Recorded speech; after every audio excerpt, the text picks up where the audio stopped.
నమస్కారం. BRK money control కి స్వాగతం. నేను మీ కీర్తి. ఈ రోజు మనతో పాటు ఉన్నారు సిఏ కృష్ణ నిధానా గారు. సార్ని అడిగి మనకున్న డౌట్స్ క్లారిఫై చేసుకుందాం. నమస్కారం సార్. సార్, ఇన్కమ్ ట్యాక్స్ కి జిఎస్టీ కి మధ్య డిఫరెంట్ ఏంటి? ఒకదానిపైన ఒకదానికి ఇన్ఫాక్ట్ ఎలా ఉంటుంది, ఎలా పడుతుంది? ఇన్కమ్ ట్యాక్స్ అనేది సిబిడిటి అనే బోర్డు గవర్న్ చేస్తుందండి. మనకి జిఎస్టీ అనేది సిబిఐసి అనే బోర్డు మనకి గవర్న్ చేస్తుంది. సో ఇన్కమ్ ట్యాక్స్ అనేది డైరెక్ట్ ట్యాక్స్, జిఎస్టీ అనేది ఇండైరెక్ట్ ట్యాక్స్. సో మీకు ఎంత నెట్ ప్రాఫిట్ వచ్చింది, ఎంత శాలరీ వచ్చింది, ఎంత రెంటల్ ఇన్కమ్ వచ్చింది, ఆర్ఎల్సి ఎంత ప్రాపర్టీ సేల్ ద్వారా వచ్చింది ప్రాఫిట్ అనే దాని మీద మీరు పేమెంట్ చేసేది ఇన్కమ్ ట్యాక్స్. అలా కాకుండా మనం ఏదైనా పర్చేజెస్ చేసినప్పుడు వాటి మీద లెవీ చేసేది జిఎస్టీ. సో ఇన్కమ్ లెవెల్స్ తో సంబంధం ఉండేది ఇన్కమ్ ట్యాక్స్. ఫర్ ఎగ్జాంపుల్ మీకు హయ్యర్ ఇన్కమ్ ఉందనుకోండి, మీరు ఎక్కువ tax payment income tax payment చేస్తారు. తక్కువ ఇన్కమ్ ఉంటే తక్కువ ఇన్కమ్ ట్యాక్స్ పేమెంట్ చేస్తారు. అదే జిఎస్టీ అనేది మీకు ఇన్కమ్ ఎక్కువ ఉన్నా తక్కువ ఉన్నా మీరు పర్చేజ్ చేసే ఐటమ్ బట్టించి ఆటోమేటిక్ గా జిఎస్టీ అనేది కాన్స్టెంట్ ఉంటుంది. సో ఇది మనకి ఇన్కమ్ ట్యాక్స్ లో మనం ఆ పెయిన్ అనేది ఫీల్ అవుతాం. ఫర్ ఎగ్జాంపుల్ మనకి శాలరీ వచ్చిన 12 lakhs లో ఒక 1 lakh అనేది ఇన్కమ్ ట్యాక్స్ కింద పేమెంట్ చేస్తాం.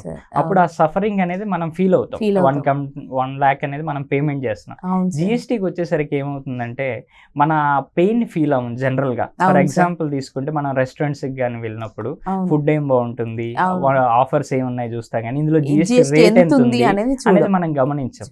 ఆర్ఎల్స్ మనం క్లాతింగ్ లో ఏదైనా షాపింగ్ లో కానీ 1+1 ఆఫర్స్ ఉన్నాయి, ఏ ఆఫర్స్ ఉన్నాయనేది చూస్తాం. కానీ మనం అందులో ఉండే జిఎస్టీ రేట్ ఎంత, మనం అసలు జిఎస్టీ పేమెంట్ ఎంత చేస్తున్నాం అనేది మనం గమనించాం.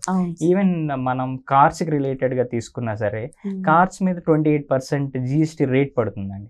మనం 12 lakhs కార్ అనేది పర్చేజ్ చేస్తే అందులో ఆల్మోస్ట్ ఒక 3 lakhs అనేది జిఎస్టీ మనం పేమెంట్ చేస్తాం. సో ఆ సఫరింగ్ అనేది, ఆ పెయిన్ అనేది మనకి జిఎస్టీలో మనం ఆ ఫీల్ అవ్వం. ఎందుకంటే అది ఇండైరెక్ట్ ట్యాక్స్ సిస్టమ్, మనకి తెలియకుండానే మన దగ్గర నుంచి గవర్నమెంట్ లెవీ చేసి తీసుకుంటుంది. అదే డైరెక్ట్ ట్యాక్స్ అనేది మనకి రావాల్సిన అమౌంట్ లో డైరెక్ట్ గా డిడక్ట్ చేసి రిమైనింగ్ వాల్యూ మనకి ఇవ్వడం. ఆర్ఎల్స్ అది సరిపోకపోతే మన దగ్గర నుంచి ట్యాక్స్ స్లాబ్స్ ప్రకారం వాళ్ళు ట్యాక్స్ పేమెంట్ చేయించడం జరుగుతుంది ఇన్కమ్ ట్యాక్స్ లో. ఓకే, ఇన్కమ్ ట్యాక్స్ జిఎస్టీ ఒకదాని మీద ఒకదానికి ఇంపాక్ట్ ఎలా ఉంటుంది సార్? మన ఇంపాక్ట్ అంటే యాక్చువల్గా మనం ఫైలింగ్ చేయడం అనేది ఇన్కమ్ ట్యాక్స్ అనేది పాన్ బేసిస్లో చేస్తామండి. జిఎస్టీ అనేది ఎవ్రీ స్టేట్కి మీకు బిజినెస్ ఉంటే ఆ ఎవ్రీ స్టేట్కి సంబంధించి ఒక సపరేట్ జిఎస్టీ నెంబర్ ఉంటుంది. సో ఈ ఇన్కమ్ ట్యాక్స్లో ఓవరాల్గా ఏదైతే మీరు టర్న్ ఓవర్ అని చెప్తున్నారో మన జిఎస్టీలో కూడా నియర్ బై వాల్యూస్కి మనకి మ్యాచ్ అవ్వాలి. చాలా మంది ఏం చేస్తారంటే ఇన్కమ్ ట్యాక్స్ రిటర్న్లో టర్న్ ఓవర్ ఒక 1 crore చూపిస్తారు, బట్ జిఎస్టీకి వచ్చేసరికి 70 lakhs 80 lakhs మాత్రమే డిక్లేర్ చేసి ఆ వాల్యూ మీద మాత్రమే జిఎస్టీ పేమెంట్ చేస్తారు. బట్ ఈ రెండు అనేవి మనకి డిపార్ట్మెంట్ ఆఫ్ రెవెన్యూ అండర్ లో ఉంటాయి, ఇన్కమ్ ట్యాక్స్ కానీ ఆర్ఎల్స్ జిఎస్టీ కానీ. సో ఈ డిపార్ట్మెంట్ ఆఫ్ రెవెన్యూ అనేది మినిస్ట్రీ ఆఫ్ ఫైనాన్స్ అండర్ లో ఉంటుంది.